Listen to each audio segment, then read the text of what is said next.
Hi everybody. Hello everyone. Today's question is, can anybody be a fruitarian? Like just anybody, or are there some people that just can't for whatever reason? So that's what we're going to talk about today. Yes, so you start us. Okay. Yeah. There are a lot of excuses from people as to why they can't become fruitarian. And because of those excuses, it seems to them, they've convinced themselves that they can't.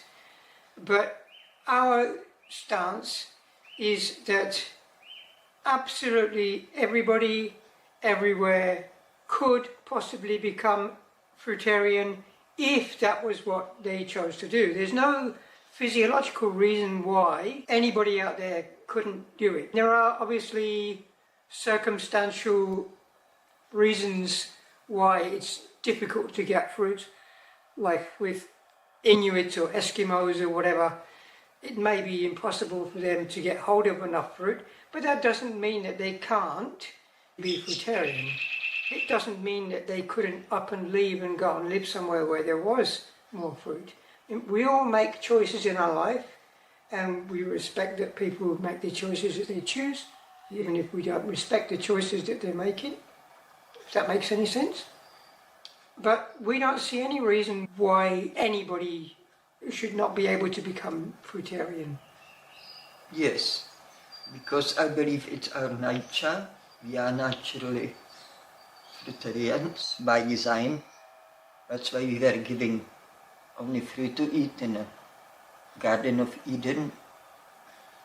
That's obvious there, and we just lost our ways because we disobeyed God. We were thrown out from the blessed land to the cursed land. So the truth is taken away from us, and we actually live in a lie. Most people do because they do not know God or understand God or what actually God wants from us. That's how I perceive the world. And as Mango said, somebody can say about the Eskimo people, but they live only very short life. And if I was born, as I know my personality, in such a land, I will definitely make my way out of there. Doesn't matter what. Where is the will, there is a way, you know. There were people who even escaped the Gulag in Siberia, and I know not everybody who tried to escape made it, but there were people who made it. And it really depends on our inner values, where our life take us and how we, when we have that power to do so, navigate it ourselves. I myself was born in a country I didn't fit in, and I could stay there and just put up with it or learn to be above it. But I decided to look for a better place for myself while I'm on the earth, so I don't have to suffer every day mentally seeing such a corrupted society, because I was always very sensitive to any harm, and living in a very harmful society was for me difficult, as it would be difficult for me to live in a snow where there was a snow. I enjoyed as a child, but as soon as I became adult, it wasn't anymore that go on a toboggan every day and so on. She escaped communism. Anyway, since I come to the internet about year 2000, I'm not sure exactly what year it was, I come across that not many people embraced fruit only. There was big opposition to it. Wherever I went, I used to go to these message boards a lot, and I've been ridiculed for eating fruit. I was telling people, try it, you will learn, it's the best food you can eat, it's our natural food. But people always find excuses, and I believe it's just the addiction talks, not them. They don't talking from their heart. I think they speak out of their addictions.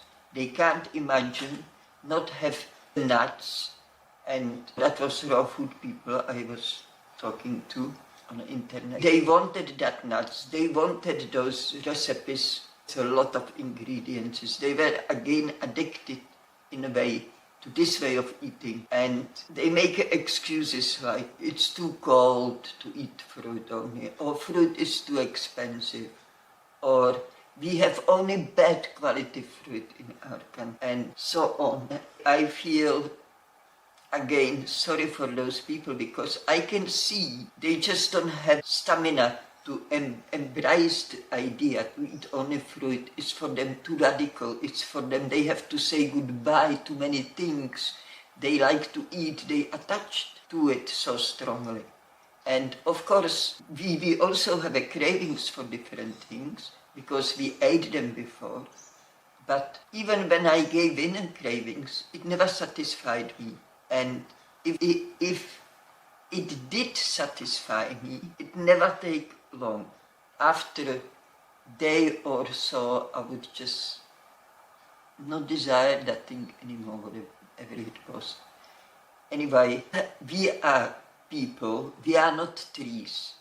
We don't have a roots in the ground. We can move around, it's our nature. And I believe that we are set too much in our traditions, and we're creatures of habit.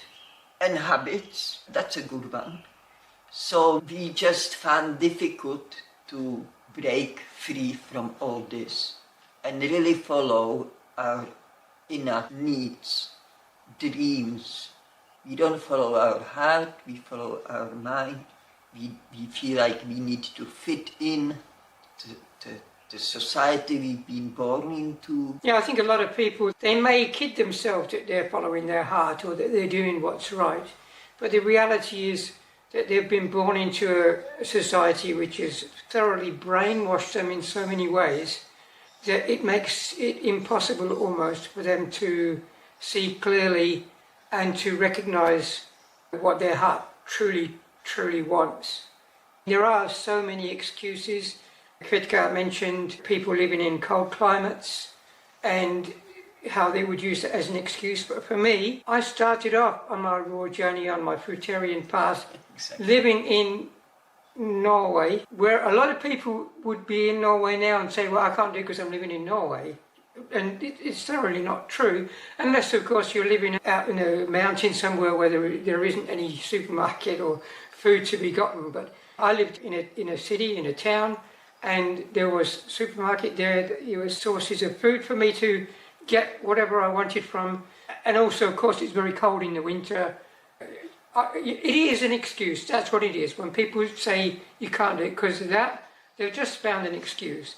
And another great excuse in some people's mind, like we've got one fellow who comes onto our YouTube channel regularly, recently, Le Druide 62, and he writes that you can't do what we're doing because there's all kinds of different genotypes out there, and because his genotype is not the same as ours, maybe that's what he's saying, I don't know, he hasn't said it directly, but certain genotypes just aren't suited to eating fruit. And I've queried him, tell me what you mean by genotype. What's your genotype and what do you think ours is? Yeah. But the truth is very, very difficult for a lot of people to understand. Humans are one species. We're not like a whole bunch of different species. Now, I just remembered a story back from in the 1990s. I knew this old lady. This lady was always trying to find reasons for why it couldn't work to be eating just fruit and why it wasn't for everybody. And she went away and she wrote this article which she published in a newsletter which she had at the time. And in this article she talked about how the sweet chestnut and the horse chestnut tree, they look very similar, and yet they both had very different requirements as far as what their soil goes. One needed more acidic and one needed more alkaline or more phosphorus in their soil or whatever it was. Honestly, I don't remember what the difference was, but she'd done some research and she'd seen that the sweet chestnut and the horse chestnut required different soil types, even though they look the same or very similar. And she was very proud of the fact that she'd written this, because it was like, aha, see, this is proof that you're wrong. And I said to her afterwards, Viviane, look, a horse chestnut and a sweet chestnut are two different species of trees. They may look similar. You may make the same comparison between a human and a chimpanzee. There may be similarities, but they're not the same species. So why are you comparing the two and saying one of them needs this and the other needs this? Humans are one species. Humans, we're all physiologically very, very similar. Of course, we're at different stages because we're at different stages of toxification, and the society we grow in and the food we eat makes us all different in a sense, but the way the body functions is the same for all of us. Yeah. People also say, I'm blood type O for omnivore, or whatever the blood type is. They talk about this blood type diet where certain blood types can eat certain things and other blood types require a different kind of diet. And I said, well, look at a cow. A cow has got, this is from the top of my head, 9 different blood types, maybe even 12. Every mammal species out there has got different blood types, and yet all cows thrive on eating grass. All lions thrive on eating the flesh of animals, even though there's a whole bunch of different blood types for lions. There aren't some lions out there that say, oh, I can't eat that zebra because I'm a vegetarian, because that's what I'm physiologically designed to do. Physiologically, you can look at a lion and see that they've all got claws, even though they've got different blood types. They've all got big, sharp teeth, yeah. And they've all got the same kind of intestines, just the same as we do, as humans. So it's ridiculous to be thinking that some humans need this and some humans need that. Of course, you're going to find some people that try to become fruitarian and fail, because, frankly, people fail at every diet. And it's often the case that they fail because they lack that incentive, really. They lack full reasoning of why they're doing it, and they lack faith in what they're doing. Because there's so many out there that say, you're going to miss out on this, you're going to miss out on that, you're going to miss out on important proteins, which is it's a lot of bullshit, because it's amino acids maybe that they're missing out on, but they think they're going to miss out on something, and that creates, I've said it before, kind of negative placebo, which leads to them failing, because they don't really feel that they can succeed in the first place. Yes. Also, another big thing I heard from people, the social scene. What we do in a social scene. Be strong, be yourself, stand by your beliefs and be proud of them. But people, they're even hiding their honor in the social scenes, again, that fit in a need. So they come to social scenes and they just do in a Rome what Romans do. Because everybody eats cook there, they eat cook too. So they fit in, they're not being under spotlight or being questioned. This is not a problem, and this comes from what Mango just said.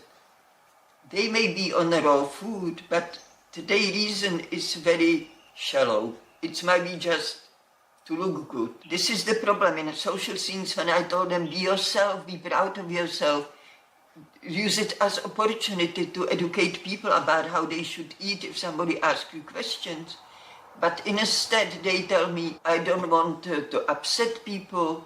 This is actually not right if somebody offers you food, to refuse it. So actually the culture is another reason for them. This is rude. So if somebody offers me alcohol, I should drink it, otherwise I'm rude. So I rather be rude than be rude to my own self, my own body. I rather make people believe the lie that I am rude than to hurt myself and do something which goes against my grain, just for the sake to fit in, to be accepted in that group. And besides, once you've made it clear to somebody what it is you do and don't eat, they may be a little offended the first time because they think, well, I've created this beautiful food for you. But once they understand it, it'll be so much easier in the long run. Otherwise, if you give in and say yes, then you've opened up the door to be getting it every time, even though you don't want it. This is one of the things that Buddhists, I mean, Buddhism in its heart, I think, is like many religions, the core of it is actually teaching the golden rule. And Buddhism is the same in that way, that Buddhism teaches you the precepts that you shouldn't cause harm to others. And yet so many Buddhists out there, they eat anything that they're given. And I've lived with Buddhists before, and I've challenged them on this. And I've said, why is it you do this? And they say, well, it's because it's not polite to refuse what you're offered. And I said, by accepting it, you're telling the people that are offering it to you that what they're doing is okay. What they're doing is fine. It's okay for them to be killing animals for you because you're a Buddhist and look, you're accepting it. And of course, this is because people, they aren't thinking for themselves anymore. They're letting their religion, their society, their indoctrination steer their path, and they're not able to think clearly for themselves. This is basically just how it is. And I think it's similar with fruit. When we're eating fruit, we have the power within us to say, no, this is not the kind of food that we want to eat when we're offered things that we don't. And by that way, we stay true to ourselves, and we make it clear to others who we are, what we're about, and we let our light shine more. That's right. And I also learn with some people, you know, in a life how it goes. People come and go, and some old friends come back to your life and stuff like this, and it's happening to me a lot in the past. Even now it's happening to me.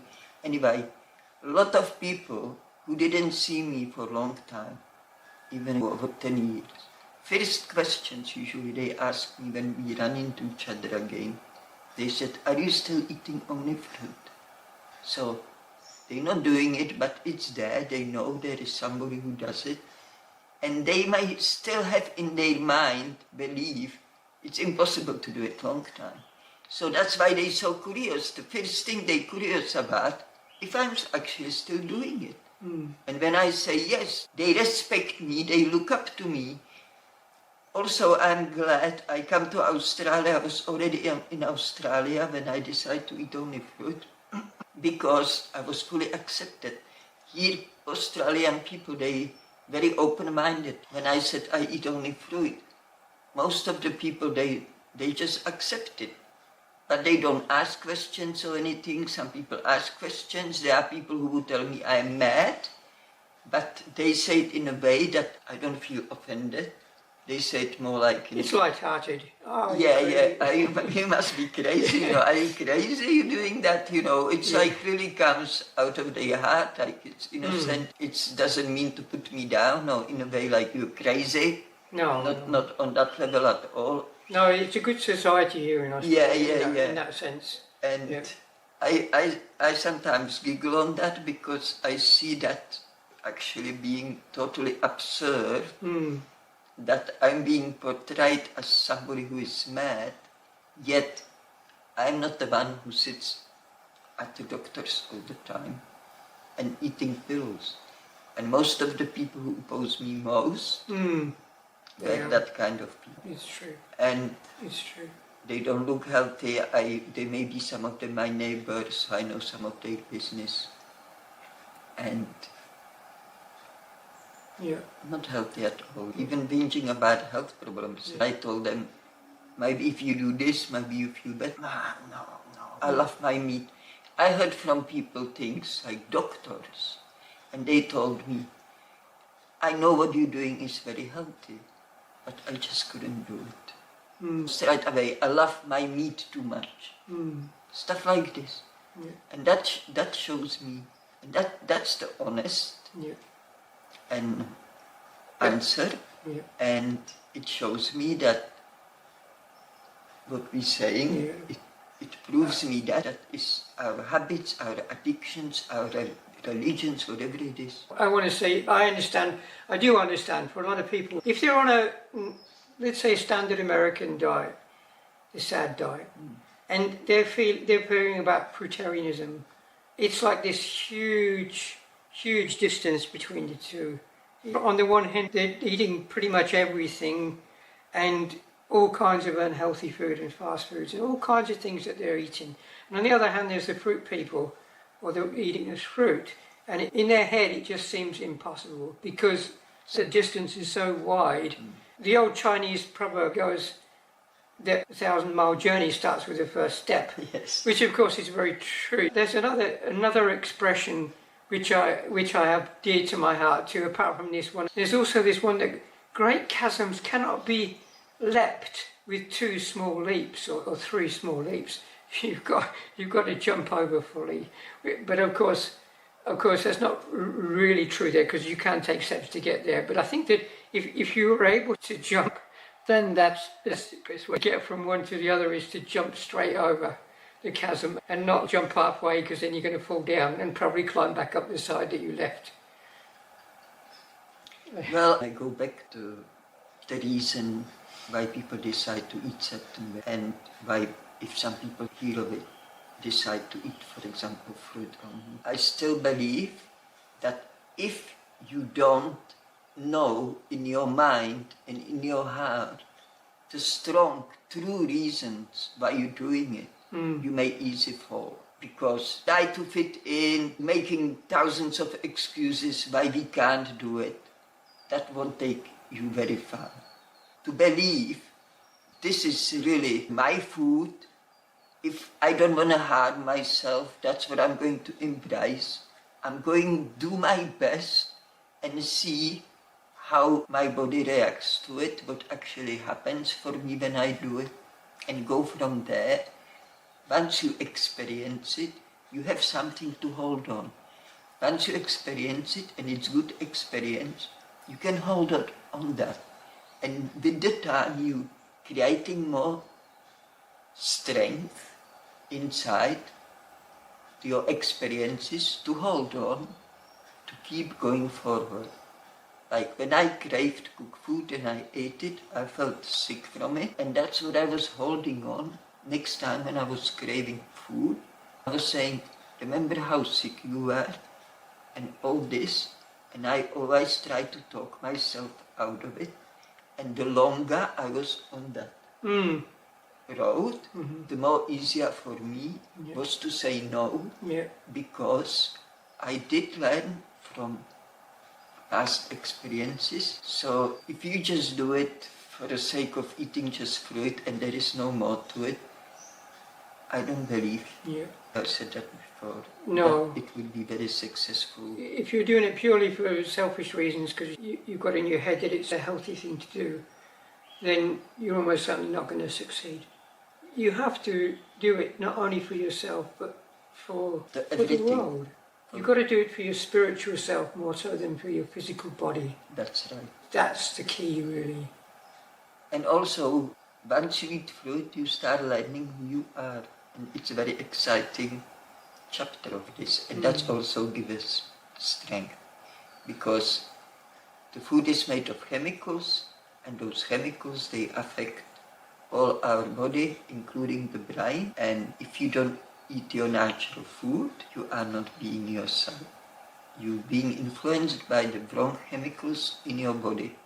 Just like when they fed cows meat and offal the unnatural food, the cows develop mad cow disease. So the cow was not anymore her natural self. The cow was influenced by the wrong chemicals in her body. So the mind became toxic, the behavior became toxic, the body got ill.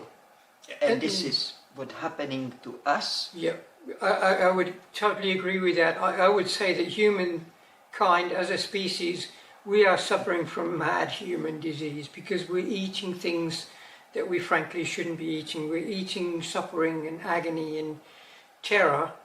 Not only that, but also those non-foods, the heavily processed foods. It's made the world as it is today. And look around us, there's madness everywhere. Greed and corruption. And this is at the core of society. And all of that stems, I believe, predominantly from how we're eating. Because how we're eating is affecting our behavior, our emotions. We're no longer the calm, peaceful beings that we should be. You know. We're these beings that want to tell everybody we're natural born predators, which is a total lie, because most people have never even killed an animal anyway, and they're arguing and saying no, we're natural born predators, when they're sitting at home in their rabbit hutch boxes watching TV all day and never getting outside and terrified if a bug comes in their house. They're natural born predators. Yeah, I also want to give example with the alcohol. If I drink alcohol, it's made of certain chemicals and affects me accordingly. It's true that each of us may have different reaction on one glass of wine, but we will have a reaction. And this is the thing I'm talking about. The chemicals you put in your body does affect your body. So much so, you don't have even a control over your own mind or even the movements of your body. And this is one thing. That's the food which affects us, the chemicals from the food. Another thing is our mind. Our mind also can produce chemicals. When we too scared, our body produces chemicals. When we really happy or when we exercise, this is also very important. So if we put too much stress on ourselves, if we too hard on ourselves, and it's usually because we confused, we too hard on ourselves. We also create wrong chemicals in our body. And if I ate when I binged the wrong food, I could see how it also affected my mind and my behavior. Yes, so it's not only food which affects our chemistry of our body, it's also our mind. And this is also important to consider if you want to look after yourself. It doesn't go only with the food, it goes in your way of thinking, how you perceive things, where is your values, and all that. I actually believe that the two are very, very intertwined. So it's actually what you're eating that makes your mind feel that way too. I mean, you can start working with the mind and adjusting how you think about things, but if you continue to consume the wrong kind of things, it will be very, very difficult to break out of the mindset. So the mind is one thing and the food is another, but they're actually connected. Yes. And the more healthy you can eat, suddenly your mind will start working in a different way too. So I'm not entirely agreeing that they're two different things. I think well, they're not two different things, that's right. But what I meant is the chemicals in our body can come from two different things. That's from food and from, of course, the air and everything, and our mind. And there I see the difference, because the mind is ethereal and the food is physical. So that's why dividing it in those two levels. But of course, we are all one thing. I'm saying that all the time. All goes in hand. You can't divide. Harm to the part is harm to the whole. That's right. And that's so true. If you have a toothache, we are miserable. All body suffers, and only one little tooth. All it takes is a little cut on your finger to ruin your day. So we should wrap it up. Look, this is big topic again, and I'm sure we will come back to it with the time in different way. So we may wrap it up. Yeah. So thank you for listening, everybody, and until next time, toodaloo. Well, we thank you for your interest in our videos, and we thank you for every comment, and we love you, and don't forget cultivating love in your heart. It's the most important thing for you. Take care of yourself, and till next time, we love you. Bye.